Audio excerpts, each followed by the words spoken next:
Prologue. He's come back. Mommy's asleep or she's sick again.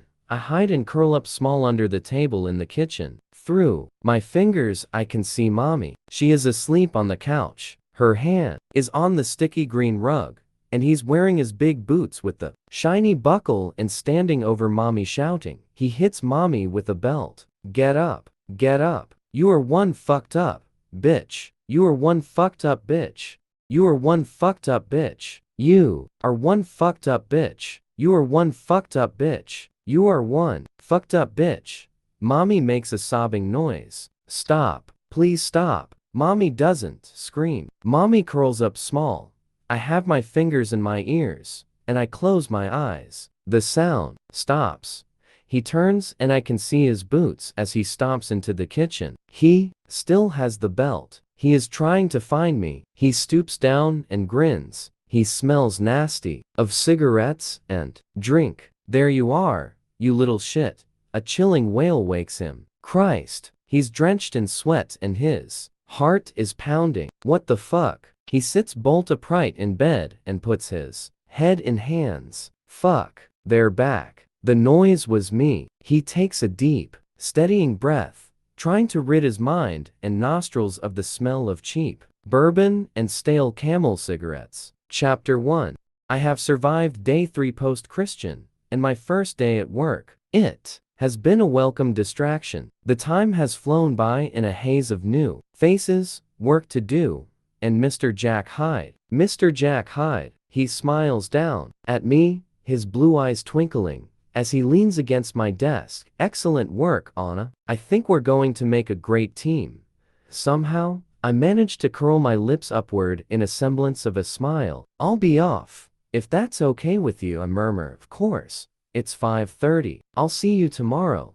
Good night, Jack. Good night, Anna. Collecting my bag, I shrug on my jacket and head for the door. Out in the early evening air of Seattle, I take a deep breath. It doesn't begin to fill the void in my chest, a void that's been present since Saturday morning, a painful hollow reminder of my loss. I walk toward the bus, stop with my head down, staring at my feet and contemplating being without my beloved one, my old Beetle, or the Audi. I shut the door on that thought immediately. No, don't think about him, of course.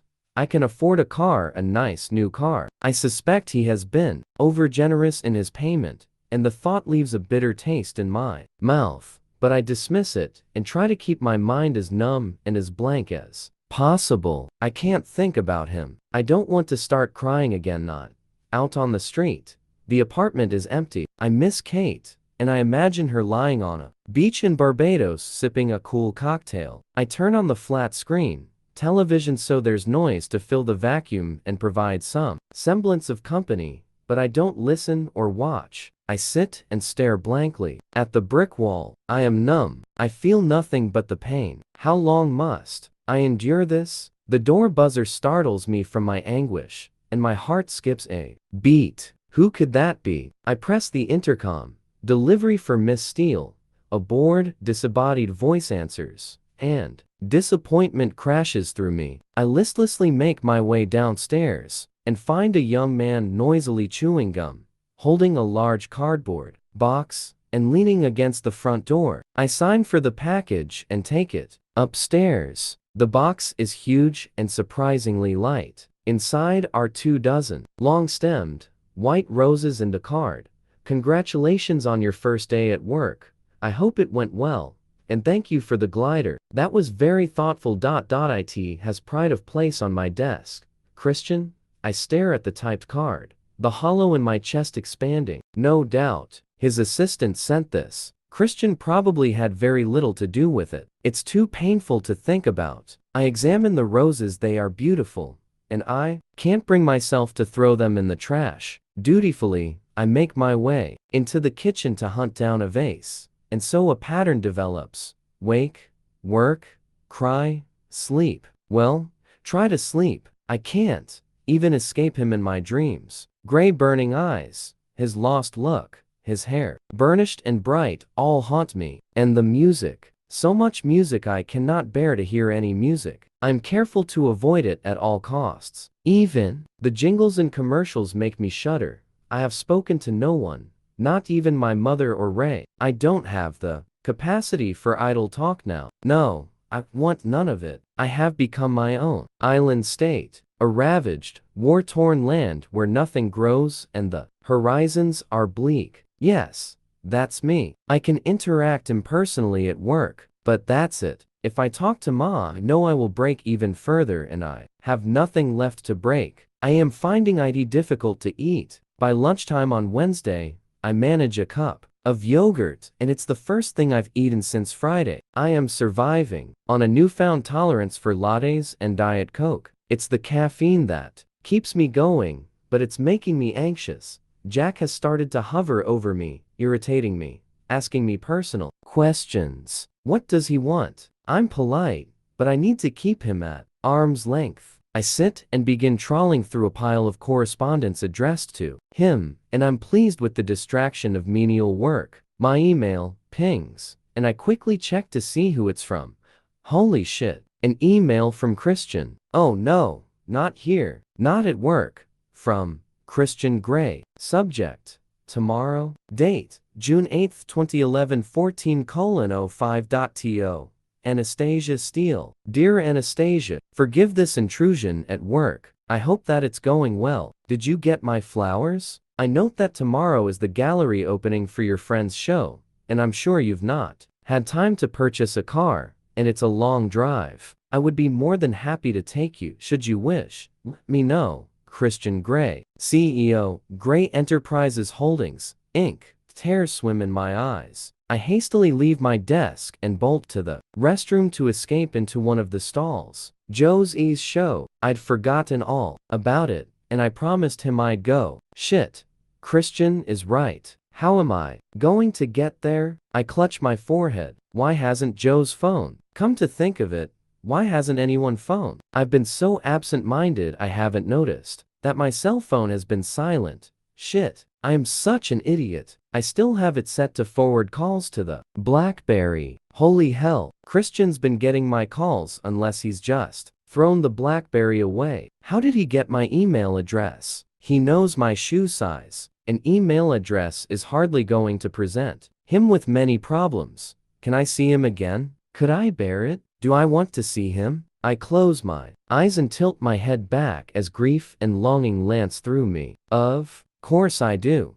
Perhaps I can tell him I changed my mind. No, I cannot be with someone who takes pleasure in inflicting pain on me. Someone who can't love me. Tortuous memories flash through my mind, the gliding, holding hands, kissing, the bathtub, his gentleness, his humor, and his dark, brooding, sexy stare. I miss him. It's been 5 days. 5 days of agony. That has felt like an eternity. I cry myself to sleep at night, wishing I hadn't walked out, wishing that he could be different, wishing that we were together. How long will this hideous, overwhelming feeling last? I am in purgatory. I wrap my arms around my body, hugging myself tightly, holding myself together. I miss him. I really miss him. I love him. Simple. Anastasia Steele, you are at work. I must be strong, but I want to go to Joe's E's show, and deep down, the masochist in me wants to see Christian.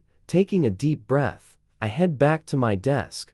From Anastasia Steele. Subject: tomorrow. Date: June 8, 2011, 14:25.to.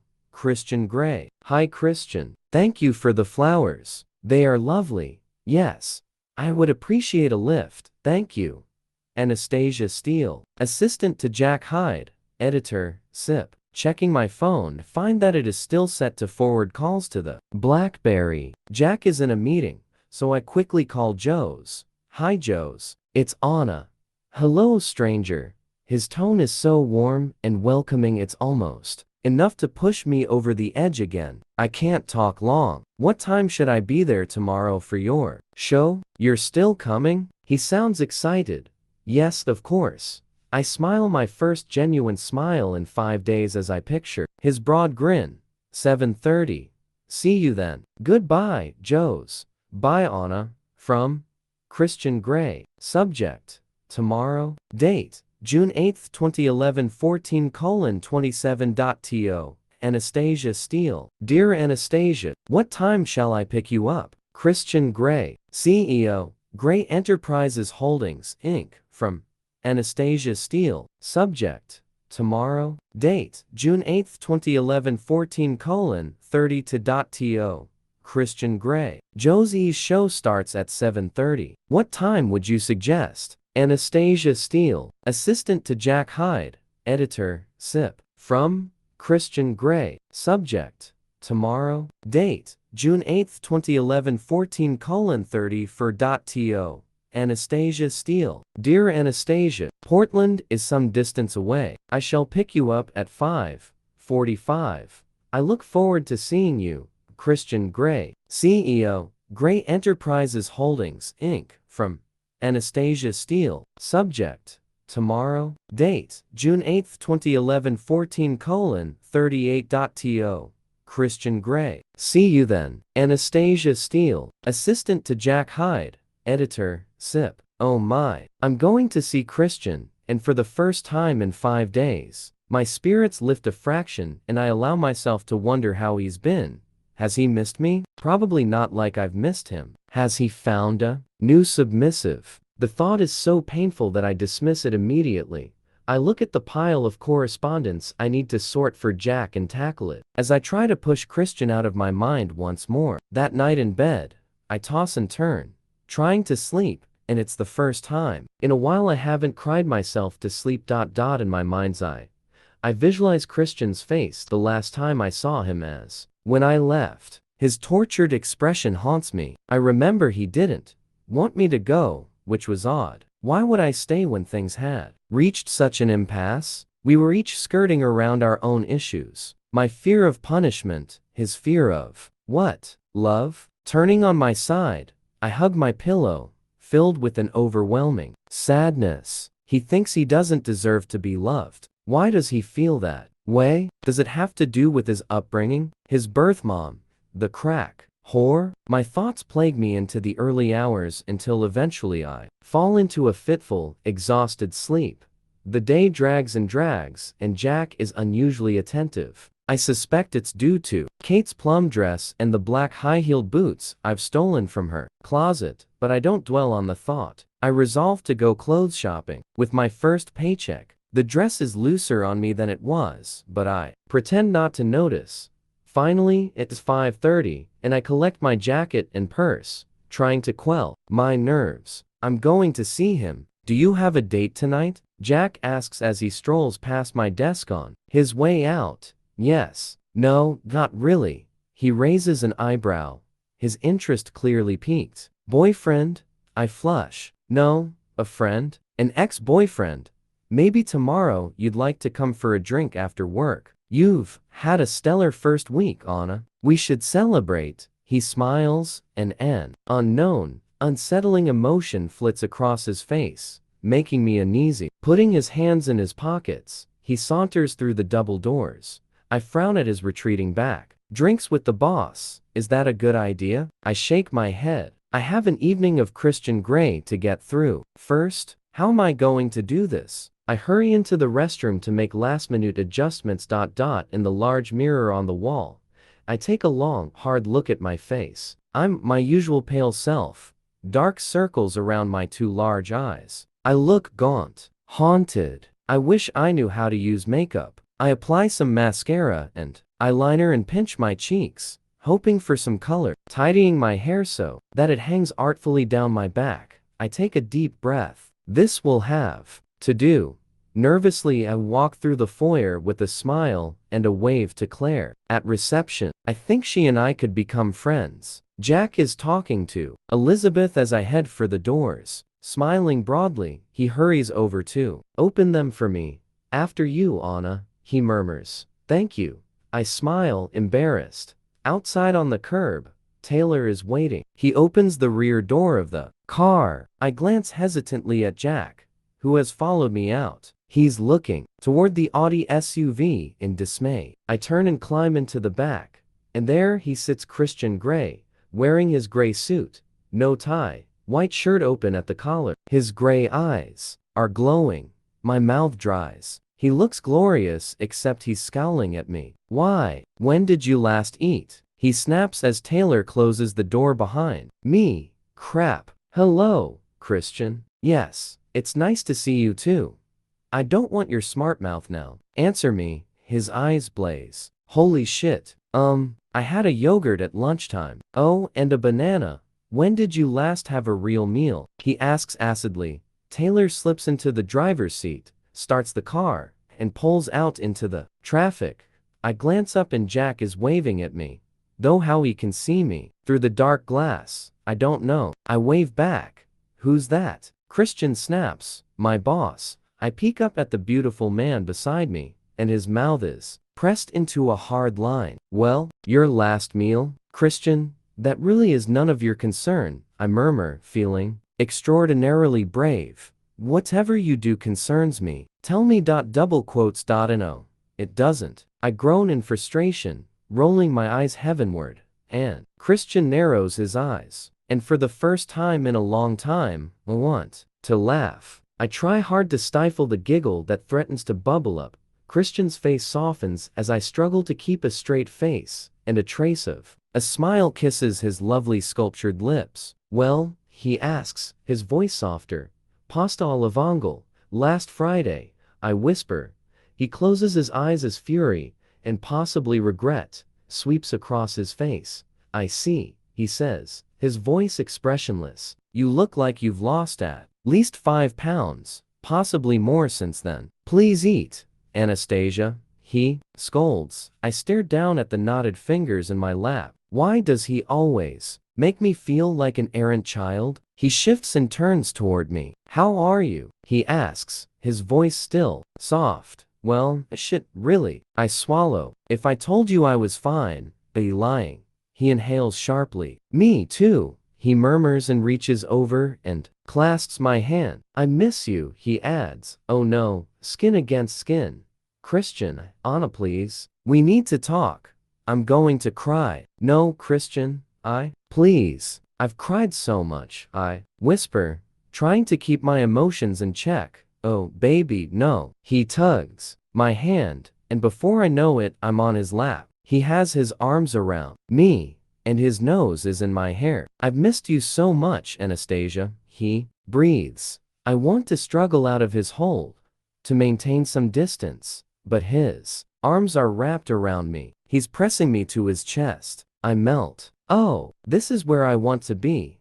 I rest my head against him, and he kisses my hair repeatedly. This is home. He smells of linen, fabric softener, body wash, and my favorite smell, Christian. For a moment, I allow myself the illusion that all will be well, and it soothes my ravaged soul.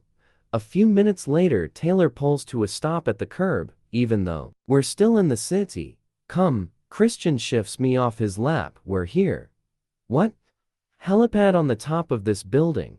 Christian glances toward the building by way of explanation. Of course. Charlie Tango. Taylor opens the door, and I slide out. He gives me a warm, avuncular smile that makes me feel safe. I smile back. I should give you back your handkerchief. Keep it, Miss Steele, with my best wishes. I blush as Christian comes around the car and takes my hand. He looks quizzically at Taylor, who stares impassively back at him, revealing nothing. 9, Christian says to him. Yes, sir. Christian nods as he turns and leads me through the double doors into the grandiose foyer. I revel in the feel of his hand and his long, skilled fingers curled around mine. The familiar pull is there. I'm drawn, Icarus, to his son. I've been burned already, and yet here I am again. Reaching the elevators, he presses the call button. I peek up at him, and he's wearing his enigmatic half smile. As the doors open, he releases my hand and ushers me in. The doors close, and I risk a second peek. He glances down at me, and it's there in the air between us, that electricity. It's palpable. I can almost taste it, pulsing between us, drawing us together. Oh my, I gasp as I bask briefly in the intensity of this visceral, primal attraction. I feel it too, he says, his eyes clouded and intense. Desire pulls dark and deadly in my groin. He clasps my hand and grazes my knuckles with his thumb, and all my muscles clench tightly, deliciously, deep inside me. How can he still do this to me? Please don't bite your lip, Anastasia, he whispers. I gaze up at him, releasing my lip. I want him. Here, now, in the elevator? How could I not? You know what it does to me, he murmurs. Oh, I still affect him. My inner goddess stirs from her 5-day sulk. Abruptly, the doors open, breaking the spell, and we're on the roof. It's windy, and despite my black jacket, I'm cold. Christian puts his arm around me, pulling me into his side, and we hurry across to where Charlie Tango stands in the center of the helipad, with its rotor blades slowly spinning. A tall, blonde, square-jawed man in a dark suit leaps out and, ducking low, runs toward us. Shaking hands with Christian, he shouts above the noise of the rotors, "Ready to go, sir? She's all yours. All checks done?" "Yes, sir." "You'll collect her around 8:30? "Yes, sir." "Taylor's waiting for you out front." "Thank you, Mr. Gray." "Safe flight to Portland." "Ma'am," he salutes me. Without releasing me, Christian nods, ducks down, and leads me to the helicopter door. Once inside, he buckles me firmly into my harness, cinching the straps tight. He gives me a knowing look and his secret smile. "This should keep you in your place," he murmurs. "I must say I like this harness on you. Don't touch anything." I flush a deep crimson, and he runs his index finger down my cheek. Before handing me the headphones, "I'd like to touch you too, but you won't let me." I scowl. Besides, he's pulled the strap so tight I can barely move. He sits in his seat and buckles himself in, then starts running through all his pre-flight checks. He's just so competent. It's very alluring. He puts on his headphones and flips a switch, and the rotors speed up, deafening me. Turning, he gazes at me. "Ready, baby?" His voice echoes through the headphones. "Yes." He grins his boyish grin. "Wow, not seen it for so long." SeaTac Tower. "This is Charlie Tango Golf Echo Hotel, cleared for takeoff to Portland via PDX. Please confirm, over." The disembodied voice of the air traffic controller answers, issuing instructions. "Roger, Tower. Charlie Tango set, over and out." Christian flips 2 switches, grasps the stick, and the helicopter rises slowly and smoothly into the evening sky. Seattle and my stomach drop away from us, and there's so much to see. We've chased the dawn, Anastasia. Now the dusk. His voice comes through on the headphones. I turn and gape at him in surprise. What does this mean? How is it that he can say the most romantic things? He smiles, and I can't help my shy smile. "As well as the evening sun, there's more to see this time," he says. "The last time we flew to Seattle, it was dark. But this evening, the view is spectacular, literally out of this world. We're up among the tallest buildings, going higher and higher. Escala's over there." He points toward the building, bowing there, "and you can just see the Space Needle." I crane my head. "I've never been." "Oh, IQ, we can eat there." "Christian, we broke up." "I know. I can still take you there and feed you." He glares at me. I shake my head and decide not to antagonize him. "It's very beautiful up here, thank you." "Impressive, isn't it? Impressive that you can do this." "Flattery from you, Miss Steele. But I'm a man of many talents." "I'm fully aware of that, Mr. Gray." He turns and smirks at me, and for the first time in 5 days, I relax a little. Perhaps this won't be so bad. "How's the new job?" "Good, thank you." "Interesting. What's your boss like?" "Oh, he's okay." How can I tell Christian that Jack makes me uncomfortable? Christian glances at me.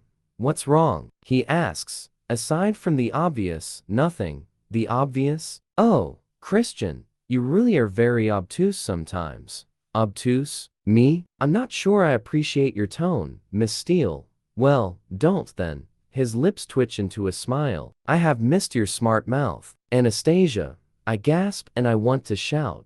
"I've missed you, all of you, not just your mouth." but I keep quiet and gaze out the glass fishbowl that is Charlie Tango's windshield as we continue south. The dusk is to our right, the sun low on the horizon large, blazing fiery orange, and I am Icarus. Again, flying far too close. The dusk follows us from Seattle, and the sky is awash with opal, pinks, and aquamarines woven seamlessly together as only Mother Nature knows how. It's a clear, crisp evening, and the lights of Portland twinkle and wink, welcoming us as Christian sets the helicopter down on the helipad. We are on top of the strange brown brick building in Portland we left less than 3 weeks ago. It's been hardly any time at all, yet I feel like I've known Christian for a lifetime. He powers down Charlie Tango, flipping various switches so the rotors stop, and eventually all I hear is my own breathing through the headphones. Briefly, it reminds me of the Thomas Tallis experience. I blanch. I don't want to go there right now. Christian unbuckles his harness and leans across to undo mine. "Good trip, Miss Steele?" he asks, his voice mild, his eyes glowing. "Yes, thank you, Mr. Gray," I reply politely. "Well, let's go see the boys' photos." He holds his hand out to me, and, taking it, I climb out of Charlie Tango. A gray-haired man with a beard walks over to meet us, grinning broadly, and I recognize him as the old-timer from the last time we were here. "Joe." Christian smiles and releases my hand to shake Joe's warmly. "Keep her safe for Stefan. He'll be along around 8 or 9. "Will do, Mr. Gray." "Ma'am," he says, nodding at me. "Your car's waiting downstairs, sir." "Oh, and the elevator's out of order. You'll need to use the stairs." "Thank you, Joe." Christian takes my hand, and we head to the emergency stairs. "Good thing for you this is only 3 floors in those heels," he mutters in disapproval. "No kidding. Don't you like the boots?" "I like them very much, Anastasia." His gaze darkens and I think he might say something else, but he stops. "Come, we'll take it slow. I don't want you falling and breaking your neck." We sit in silence as our driver takes us to the gallery. My anxiety has returned full force, and I realize that our time in Charlie Tango has been the eye of the storm. Christian is quiet and brooding, apprehensive. Even our lighter mood from earlier has dissipated. There's so much I want to say, but this journey is too short. Christian stares pensively out the window.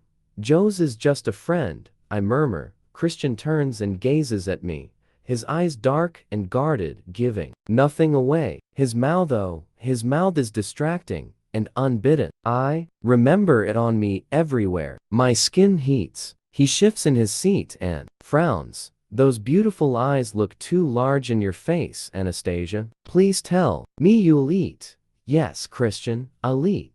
I answer automatically, platitude. "I mean it."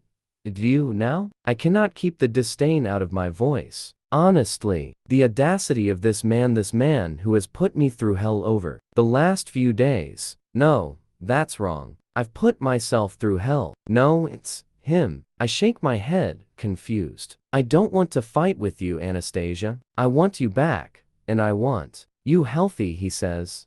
"But nothing's changed. You're still 50 Shades. Let's talk on the way back." We're here. The car pulls up in front of the gallery, and Christian climbs out, leaving me speechless. He opens the car door for me, and I clamber out. "Why do you do that?" My voice is louder than I expected.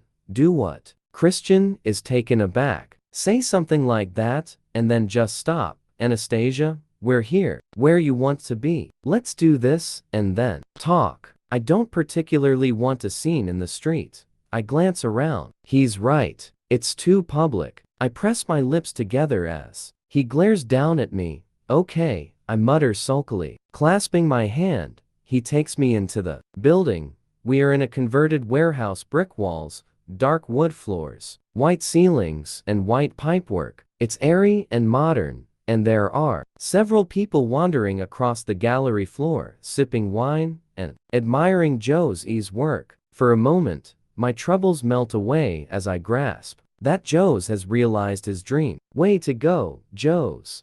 Good evening and welcome to Joe's Rodriguez's show. Young woman dressed in black with very short brown hair, bright red lipstick, and large hooped earrings greets us. She glances briefly at me then, much longer than is strictly necessary at Christian, then turns back to me, blinking as she blushes. My brow creases. He's mine, or was. I try hard not to scowl at her. As her eyes regain their focus, she blinks again. Oh, it's you, Anna. We'll want your take on all this too. Grinning, she hands me a brochure and directs me to a table laden with drinks and snacks.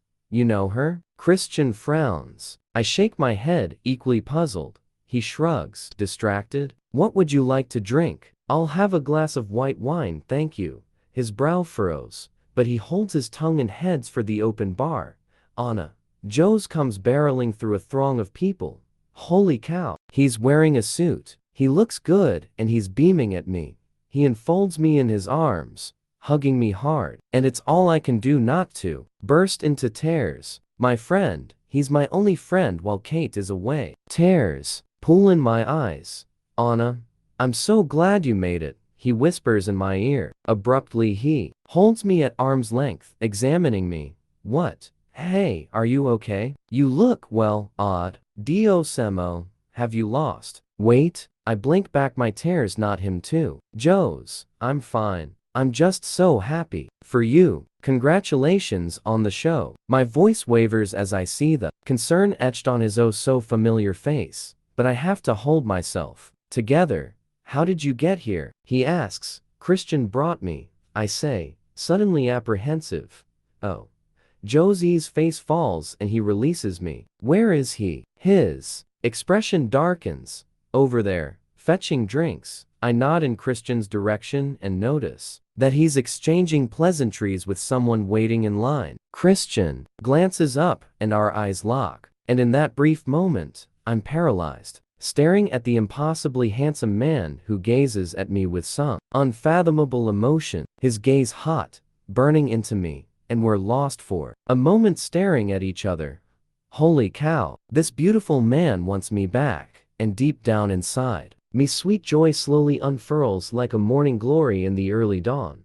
Anna, Joe's distracts me, and I'm dragged back to the here and now. I am so glad you came. Listen, I should warn you. Suddenly, Miss Very Short Hair and Red Lipstick cuts him off. Joe's, the journalist from the Portland Prince, is here to see you. Come on. She gives me a polite smile. How cool is this? The fame. He grins. And I can't help but grin back. He's so happy. Catch you later, Anna. He kisses my cheek, and I watch him stroll over to a young woman standing by a tall, lanky photographer. Josie's photographs are everywhere, and in some cases, blown up onto huge canvases. There are both monochromes and colors. There's an ethereal beauty to many of the landscapes. In one taken near the lake at Vancouver, it's early evening and pink clouds are reflected in the stillness of the water. Briefly, I'm transported by the tranquility and the peace. It's stunning. Christian joins me and hands me my glass of white wine. Does it come up to scratch? My voice sounds more normal. He looks quizzically at me. The wine, oh, rarely does at these kinds of events. The boy's quite talented, isn't he? Christian is admiring the lake photo.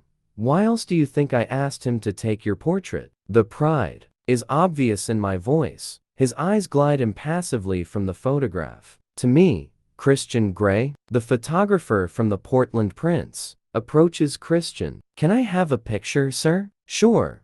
Christian hides his scowl. I step back, but he grabs my hand and pulls me to his side. The photographer looks at both of us and can't hide his surprise. Mr. Gray, thank you. He snaps a couple of photos. Miss, he asks, Anna Steele. I reply, thank you, Miss Steele. He scurries off. I looked for pictures of you with dates on the internet. There aren't any. That's why Kate thought you were gay. Christian's mouth twitches into a smile. That explains your inappropriate question. No, I don't do dates, Anastasia, only with you, but you know that. His voice is quiet with sincerity. So you never took your glance around nervously to check no one can overhear us subs out? Sometimes. Not on dates. Shopping, he shrugs, his eyes not leaving mine. Oh, so just in the playroom, his red room of pain, and his apartment. I don't know what to feel about that. Just you, Anastasia, he whispers. I blush and stare down at my fingers. In his own way, he does care about me. Your friend here seems more of a landscape man, not portraits. Let's look around. I take his outstretched hand. We wander past a few more prints, and I notice a couple nodding at me, smiling broadly as if they know me. It must be because I'm with Christian, but one young man is blatantly staring. Odd. We turn the corner, and I see why I've been getting strange looks. Hanging on the far wall are 7 huge portraits of me. I stare blankly at them, stupefied, the blood draining from my face. Me, pouting, laughing, scowling, serious, amused. All in super close-up, all in black and white. Holy shit. I remember Joe's messing with the camera on a couple of occasions when he was visiting, and when I'd been out with him as driver and photographer's assistant. He took snapshots, or so I thought. Not these invasive candid shots. Christian is staring, transfixed, at each of the pictures in turn. Seems I'm not the only one, he mutters cryptically, his mouth settling into a hard line. I think he's angry. Excuse me, he says, pinning me with his bright gaze for a moment. He heads to the reception desk. What's his problem now? I watch mesmerized as he talks animatedly, with Miss very short hair and red lipstick. He fishes out his wallet and produces his credit card. Shit, he must have bought one of them. Hey, you're the muse. These photographs are terrific. A young man with a shock of bright blonde hair startles me. I feel a hand at my elbow, and Christian is back. You're a lucky guy, Blonde Shock says to Christian, who gives him a cold stare. That I am, he mutters darkly as he pulls me over to one side. Did you just buy one of these? One of these? He snorts, not taking his eyes off them. You bought more than one? He rolls his eyes. I bought them all, Anastasia. I don't want some stranger ogling you in the privacy of their home.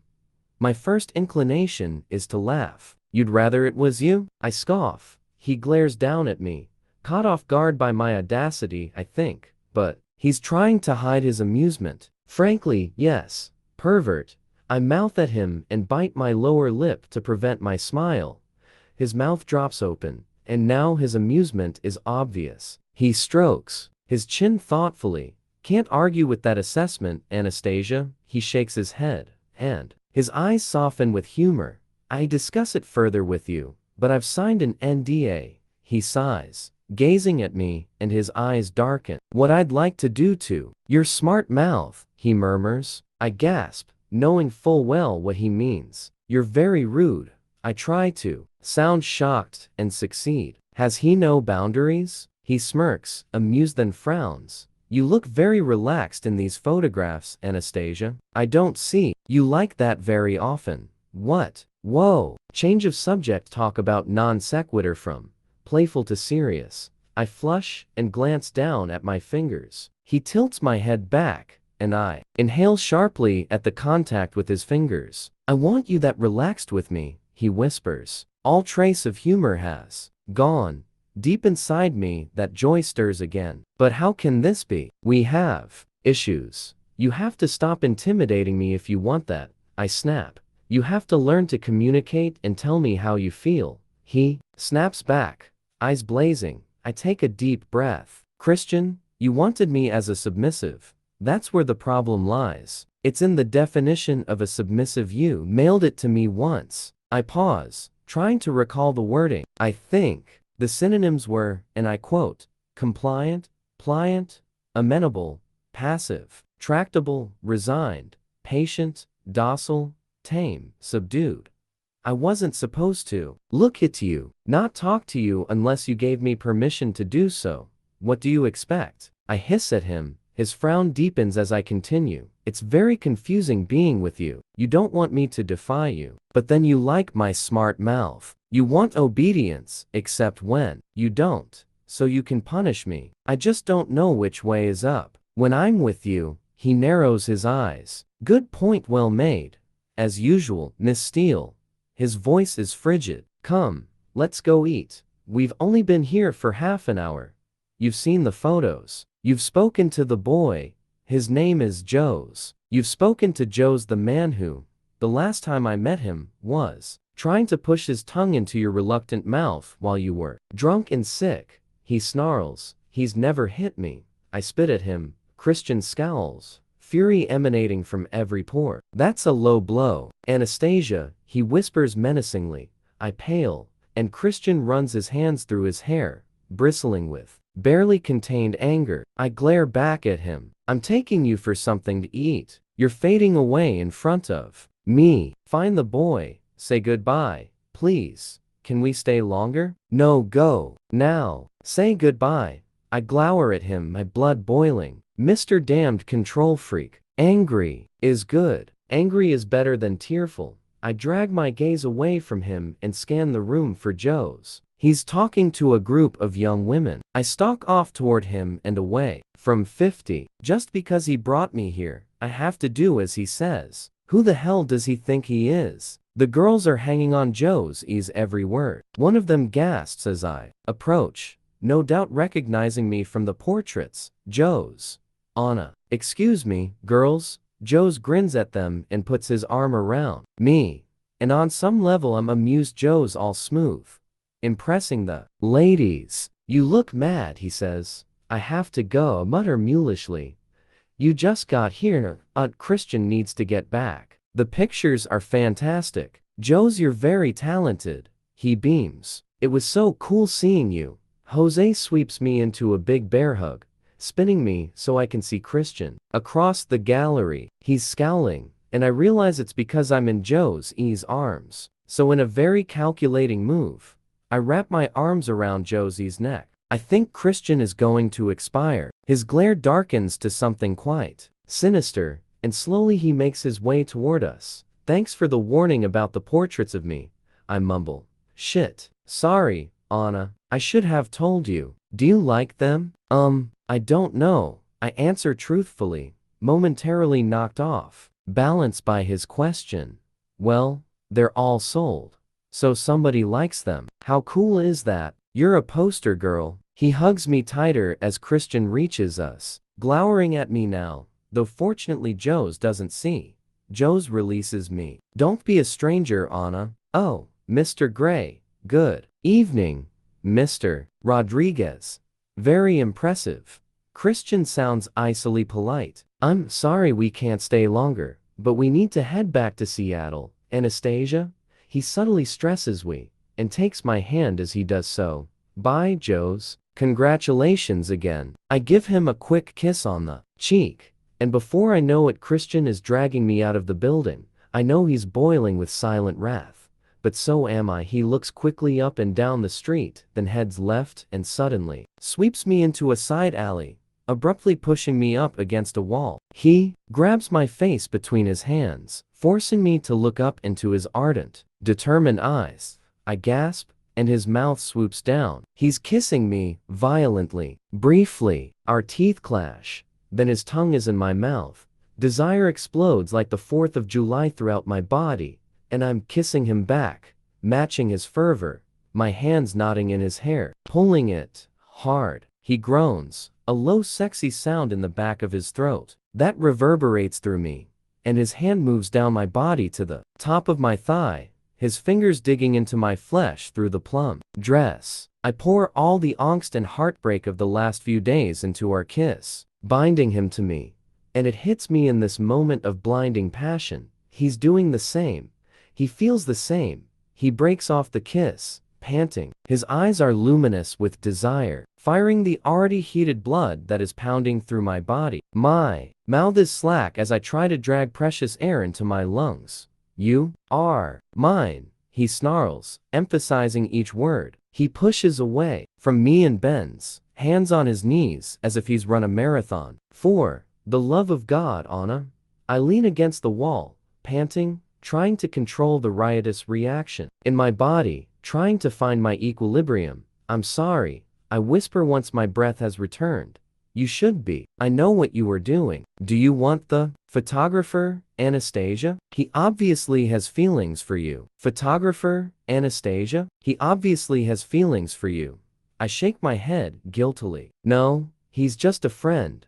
I have spent all my adult life trying to avoid any extreme emotion, yet you bring out feelings in me that are completely alien. It's very, he frowns, grasping for the word, unsettling. Control, Anna, and around you that just he stands, his gaze, intense, evaporates. He waves his hand vaguely, then runs it through his hair and takes a deep breath. He clasps my hand. Come, we need to talk, and you need to eat.